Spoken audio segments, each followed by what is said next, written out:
I'm Kailey Rhodes, and this is Teachers in America. Welcome to our mini-sode on AI and education.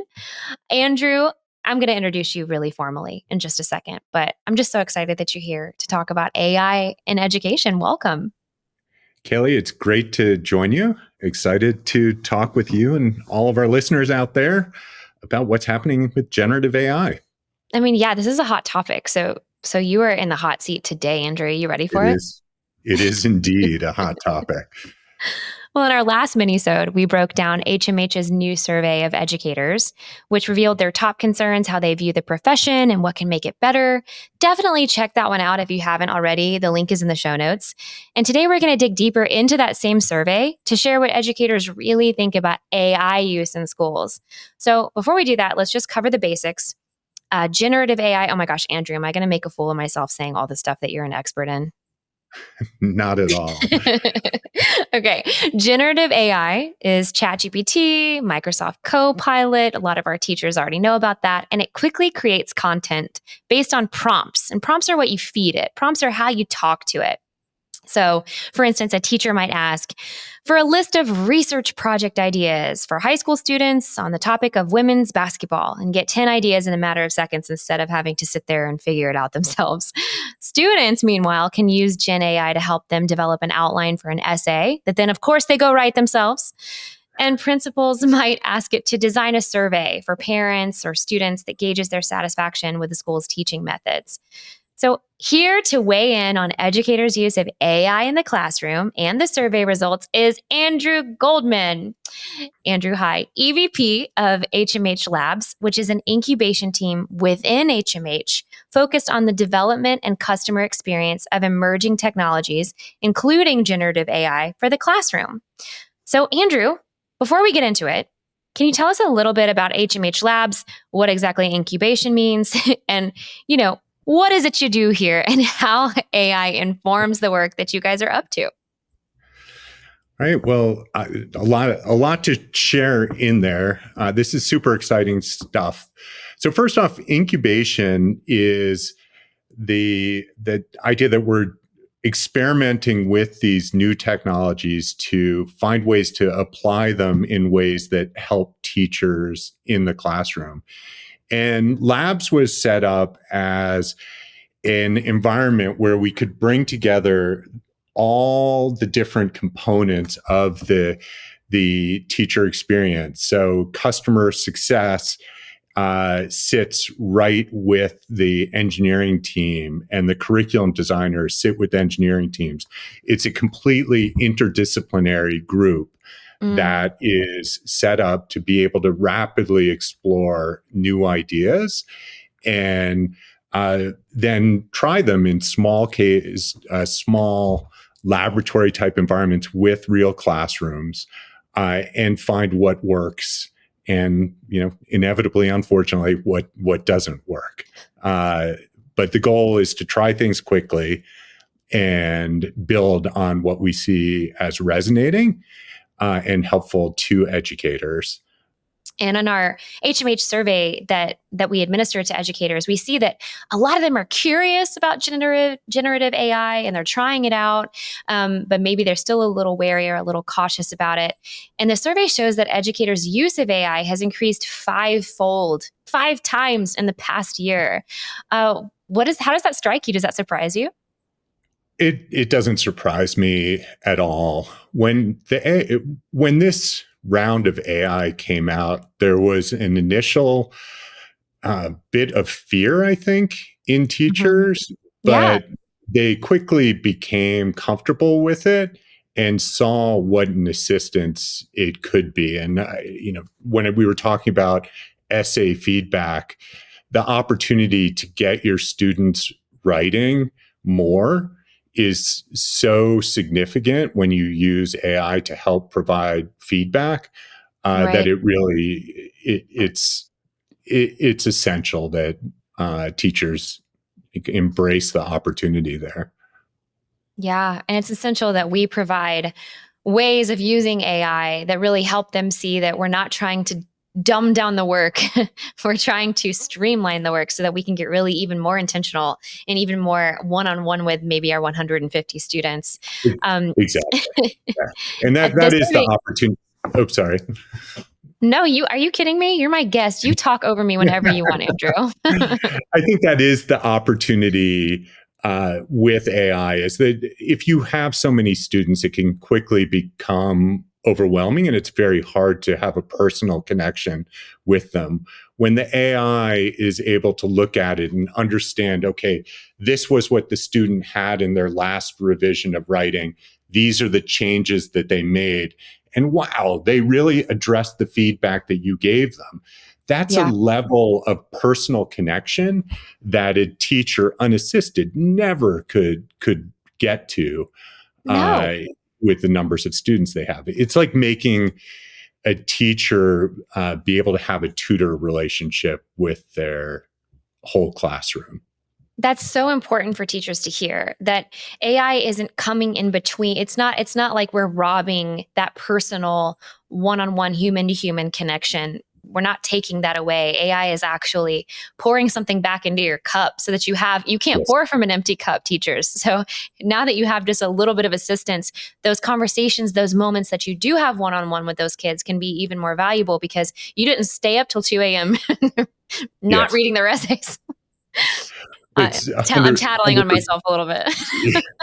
100% agree. The opportunity is bizarrely that AI, artificial intelligence, could make teaching more human because Mhm. it makes the history of what the student has done much more accessible to the teacher and allows them to interact in a way that is far more specific than they could do if they didn't have that assistance. That's right. And the survey actually shows that 76% of educators say generative AI is somewhat valuable to their work. I mean, over three-fourths are saying that AI is at least they're like curious about it. That to me shows me that their little ears have perked up. And 73% say that it saves them time. With 38% already, this is like comparatively new technology. 38% are reporting that it saves them very much or a great deal of time. And we also learned that among educators who are currently using AI, 72% plan to use it even more in the next school year, especially as they see even more ways that it can be useful because we have to learn this technology too. Um, so I want to read the top 7 ways that educators say generative AI can be useful. But listeners, what I want you to listen for as I read this list is that teachers, the one thing that teachers need, every profession needs more in their day is time. And when teachers have more time, they are able to directly translate that into impacting students. So, in these top 7 ways that AI is helping teachers save time and being useful is number 1, creating study guides. Just what have we learned? How can I distill it into a quick list of what my kids need to study for their upcoming assessments? 2, designing worksheets. Worksheets are not something that one of the best lessons I got as a new teacher is do not spend 2 hours on something that your students are going to spend 10 minutes on. So, this is helping first year teacher Kailey. Number 3, developing lesson plans. Number 4, delivering personalized instruction for students. That's really helping teachers do what keeps them up at night. What keeps us up at night is not being able to have enough time to differentiate for all of the various learners in our room. AI can help with that. Number 5, helping with administrative or repetitive tasks. Teachers, we do not need to be doing things that are taking so much time and not impacting instruction whatsoever. Number 6, generating writing prompts. And number 7, this one's pretty useful and pretty interesting, producing useful learning analytics. So, Andrew, any of those 7 or in particular you want to chat further about? Well, a bunch of them, they're all interesting in different ways. Number 6 is actually where we stepped into this generation of AI with Writable. And so, for our listeners who may not know, can you just tell us a little bit about Writable? Sure. Writable has been around for about 8 years. It really formed out of the idea that teachers want to bring more writing into their classroom, but Yes, it we do. is but it just quickly can overwhelm a teacher. So if a teacher has 150 students, if they have a 1 minute interaction with every student, they've spent 2.5 hours there. Oh my gosh. Yes. Yes. It just doesn't scale. So 8 years ago, we started Writable with this idea that we could help teachers optimize the workflow and offload some of the feedback needs in writing to the students through peer review and self-review and limited use of AI. And that led us to about a 30% optimization in the amount of time. So, but really 3 and 4 tie together into the ones that got us so excited about joining HMH Let because it me was restate really, those really quick. That's number three, oh, developing sorry. lesson plans. Number three, developing lesson plans. And number four, delivering personalized instruction. So you're really hitting the instructional ones. Yes, the idea that AI can help in developing lesson plans and personalizing them to a classroom Mm-hmm. is incredibly appealing. And doing that inside HMH is a whole different opportunity. There's so much focus out there on high quality materials and giving educators materials that are research backed. And Yes. one of the risks in generative AI in the wild is that we could see a repeat of the Google DIY curriculum materials where quality went down for the sake of convenience. When Are we you talking to joined, me? Are you looking at me? Gosh, leave me alone. No, I completely hear you. I completely hear you. The DIY does kind of correlate with forsaking some of the rigor that we really need to see reintroduced to our curriculum. yes. And that was what was so exciting about developing generative AI inside of HMH was that we can actually take the framework of our high quality materials that are research backed and meticulously crafted, but Mm-hmm. then we can apply a remix using generative AI to make it fit a particular classroom. So that may be replacing examples with student work with new examples that are relevant Mm, to the students in the class. In writing, we'll take the lesson plan and cite student work in place of uh, using a generic lesson that comes from that's outside. so cool. Yeah, it's magical what you can do and how you can take the framework and use it as scaffolding to build something that is retains the research and the Hmm. quality and delivers it in a way that is customized for that classroom.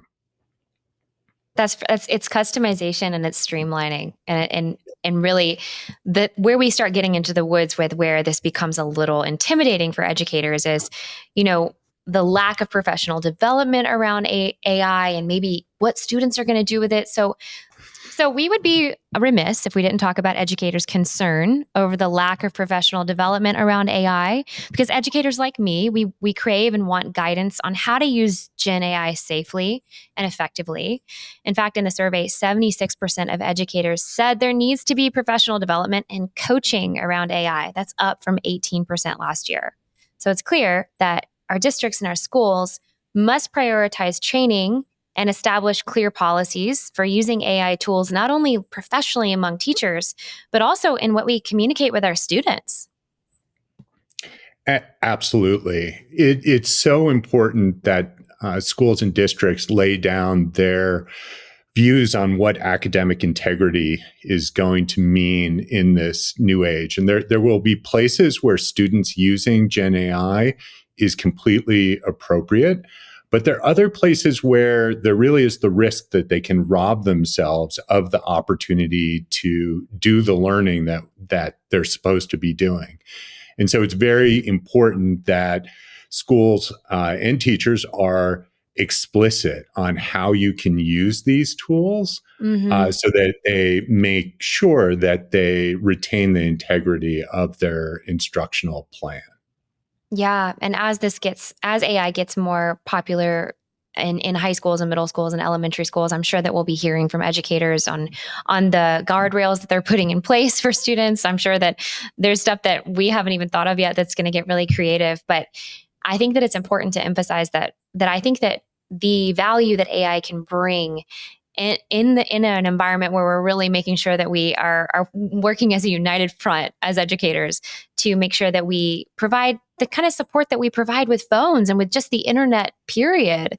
I think that we're going to see that it really yields a lot of rich work and support for whether we're providing support to parents on how to support students, or whether we're giving teachers that time back, or whether we're just helping students kind of minimize the busy work and get to the meat of whatever we're having them learn. Andrew, I'm curious about when you picture AI in the hands of students, when you picture them using it in a way that really enriches their school and doesn't infringe on their actual learning, uh, what would you want for, say, your kids? What would you picture? What would you want the guardrails to be in place for them? It's an interesting question. And I'm lifting this from someone, so I don't know where this is coming from. But I heard someone say that AI should be a dessert or an appetizer, but it shouldn't be a whole meal. And it can be used in part to help start or to finish the work that you're doing. And I think that applies for both teachers and students, and is really what we should look forward to as the key skills that we need to build in students as they are educated for this AI age that's in front of them. Mm-hmm. And what we've said, I wrestled with this a lot. What I came to is that what's really important is that we teach students that the behavior we're after is that you will sit down to anything that you're given and you'll work at making it better. And Mm-hmm. that's the mindset that I think we need to approach in this age, where we often will have a starting point that is well beyond the blank page that we used to have to begin from. Yeah, and it's so intimidating to students. And I love what you said about maybe it's just a starting place. Yes. It's kind of like, I don't think I'm going to put pressure on myself to bake a cake the way that they did in medieval times. But just because I used some tools doesn't mean I didn't do the work to make the cake. Exactly. Yes. And it was your cake decorated your way. Well, Andrew, I want to read a quote to you from Francie Alexander, who is HMH's SVP of Research. And it stresses the importance of providing teachers with the training to make the most of AI tools. Francie says, we must ensure teachers have the tools, technology, and professional learning support they need to help every student get a quality education. At HMH, we help educators put the curriculum, assessment data, and professional development pieces together to accelerate student success. We know that AI means there's a lot more data coming in. A well-trained coach can partner with teachers to help them make the most of that data. Andrew, how do you respond to what Francie's saying here? Because I mean, when we started out defining generative AI in terms of Chat GPT and Microsoft Copilot, which teachers can use to build lessons, and they can certainly benefit from PD on how to use those effectively. But HMH is developing all these new AI powered tools that can support teachers too. So, what's the difference? And how do we ensure teachers can make the most and feel supported during their access of those tools that we're building? Well, it's a great point there. What I would say is that a lot of times with data, we present it to teachers in a way that sort of treats them like data scientists. Right. And Yes. that's not their profession. And what we've found is that dashboards can be data rich and insight poor. Mm-hmm. This back to school, one of our focuses was taking the dashboards that we provide with all of the data on what your students have done and producing brief narratives using generative AI. So we're no longer looking to the teacher to interpret the data from just numbers. We're Right. giving them the insights that we take away from it based on the data and the curriculum that is driving the writing instruction. So it's really the opportunity with generative AI is to make the data much more actionable for teachers and deliver it to them in a way that is much easier to digest. Yeah, teachers are storytellers, and you're using AI to help tell the story so that they can get what they need to know quickly and get back to teaching. Yes, exactly. I want to share just a quick little story for the listeners that hopefully brings AI into even more of a positive space for them. I recently was a math teacher. I needed to teach a lesson for Pi Day, and I wanted to do something with various circumferences of circular objects, the common pizza or a bicycle wheel. And I needed a lot of them because I wanted to assign them individually to students, and then they would work together in groups. But I couldn't go around before my lesson and measure, go get a bicycle wheel and go order a pizza. I needed, and I didn't have access to a regulation Frisbee. I needed all these things. And so I said, I asked ChatGPT to generate a list of circumferences of common objects. And it did it in, 2 seconds. And I had that time back to make my lesson really shine. Whereas if I had wanted to follow through my lesson by having to do it manually, I would have lost all that time. And I was immediately given time back, and it was especially transformative. That's wonderful. That's the magic that AI should bring to teachers across the country. Yeah, and that's not like very hard, But some of my colleagues don't know that they could just ask that. Yeah, it's incredible and that's why for years we've been making promises of what ed tech could do for teachers. But now it's really just, it's happening. It's there. Teachers will need to be careful with it because, like I said, there is that risk of generating low quality materials. Mm-hmm. But the opportunity to enable teachers is off the charts right now. Exciting time in teaching and ed tech. Just like when we saw phones enter the classroom or the internet enter, our daily life, there are, of course, concerns. And we want to respect those not only as the teachers are navigating them, but also as they're trying to set an example and set guardrails for our students and how they use them. So while our educators do have concerns about AI, especially the lack of training and maybe how their students are using it, we've never encountered a problem that we haven't managed to solve together in the education space. And I'm so excited to be a part of HMH's solution. Our overall response in that survey shows cautious optimism. They see emerging technology as a tool for battling burnout and giving us much needed time back, which we then use to build meaningful relationship with students.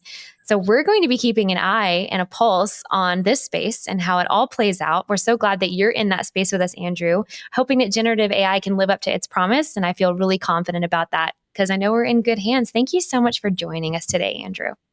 Thank you. This has been incredible. Great conversation. If you or someone you know would like to be a guest on the Teachers in America podcast, please email us at shaped@hmhco.com. That's shaped@hmhco.com. Be the first to hear new episodes of Teachers in America by subscribing on Apple Podcasts, Spotify, or wherever you get your podcasts. If you enjoyed today's show, please rate, review, and share it with your network. You can find the transcript of this episode on our Shaped blog by visiting hmhco.com/shaped. That's hmhco.com/SHAPED. The link is in the show notes. The Teachers in America podcast is a production of HMH. Thank you to the production team of Christine Condon, Tim Lee, Jennifer Corujo, Neo Fry, Thomas Velasquez, and Matt Howell. Thanks again for listening.